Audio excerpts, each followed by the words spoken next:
Stop right there, criminal scum! Nobody breaks the law on my watch! You know this one. Even if you've never played Oblivion, I'm sure you've heard it somewhere. It's only been a meme for like, what, 20 years at this point?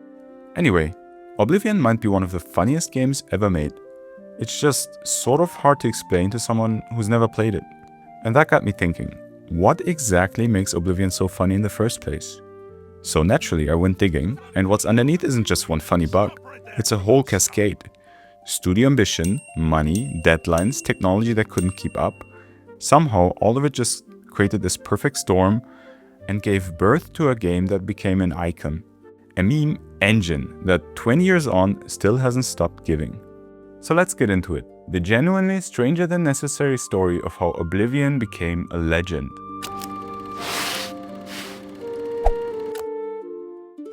So this is the kind of thing we're talking about. It's a game where you can steal a single apple, and a guard will scream and yell at you and chase you through a flaming portal into a literal hell dimension, just to arrest you over a single apple.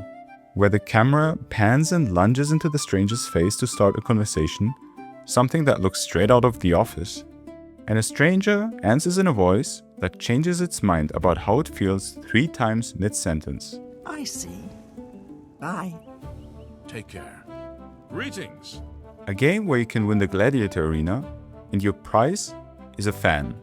A slightly obsessive fan who follows you around forever, telling you how great you are. Slightly annoying really, so you can be forgiven if you, say, push him off a cliff. The weird thing is, he just sort of comes back. In a game where guards will pass out over hot lava and revive a couple of seconds after, over and over and over again. Obviously, none of that was written on purpose. Nobody at Bethesda typed out, "The obsessive fan returns from the cliff." It just sort of happened. And it kept happening, because Oblivion is less of a game and more of an engine for creating this sort of stuff. So where does an engine like that come from? 3 places mainly. Firstly, the way its people behave. Secondly, the way they sound. And thirdly, the way that they interact with the physical game world. Let's take them one at a time. Let's start with the behavior, because this is the part that Bethesda, the studio behind the game, was actually proud of. The big promise of Oblivion back in 2006 was a living world. Over 1,000 characters, each of them going about their day on their own, autonomously. Eating, sleeping, working, whether you were watching or not. The system behind it had a name, Radiant AI. Give every character a set of needs, then let them figure out how to meet those needs on their own. And on paper, that's beautiful. In practice, however, it meant that the developers had created 1,000 people who would do whatever it took to get what they wanted. The most famous example comes from the studio itself. There's a quest where you're supposed to meet a man who deals skooma, basically fantasy crack. During testing, the designers kept arriving to find him already dead, every single time. Why?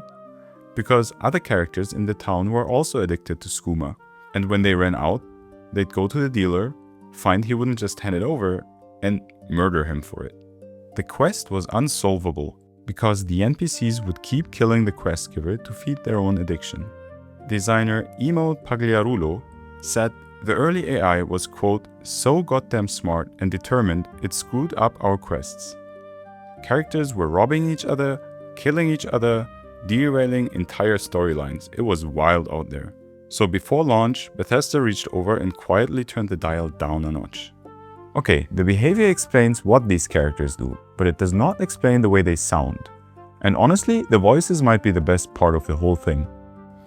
If you spend any time with Oblivion, you know the feeling. A single character will swing from bored to terrified to weirdly tender to furious, all in one conversation.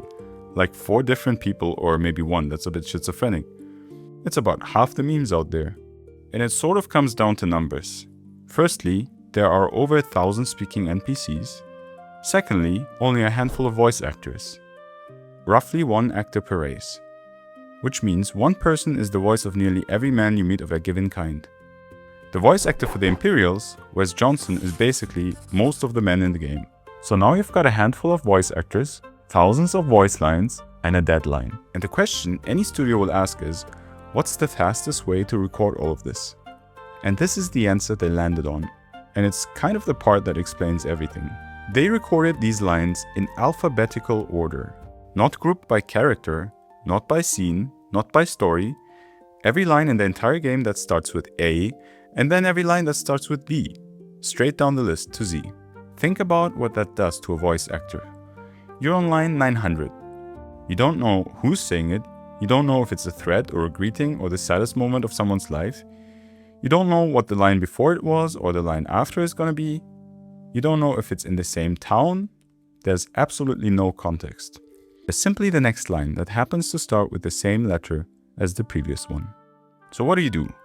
You guess the emotion, every time, and the guess resets with every line. That's the whiplash. That's the thing that you're actually hearing. It's not a broken character, it's a sorted spreadsheet. The performances are erratic and scattered because the list was, and the list was sorted for the convenience of the recording booth, for the sake of efficiency and budget, not for immersiveness or for the story. Deadline plus a tiny cast equals accidental comic genius. Last one. We've covered how they act and how they sound. That just leaves how they look and how they move, which is where the technology gives up. Two things here. First, the camera. Every time you talk to someone, Oblivion shoves the view directly into their face, nose to nose, every pore, while the expression cycles through emotions it doesn't quite have the muscles for. It was meant to make conversations feel intimate. Instead, it framed 1,000 stiff, staring faces in extreme close-up, which is a very different feeling, sort of uncanny. And the fact that the characters look a bit goofy also doesn't really help. And second, the bodies. Oblivion runs on a physics engine that was ambitious for its hardware and not remotely ready for it. So the world has a habit of flinging a corpse across a room or launching a dropped object into the rafters for no reason anyone can explain. Stack those on top of the voices and the behavior, and you don't have a game with a few bugs, you've got a machine that produces comedy on its own. The AI decides something absurd should happen, the recording booth makes them sound insane doing it, and the physics engine introduces pure chaos.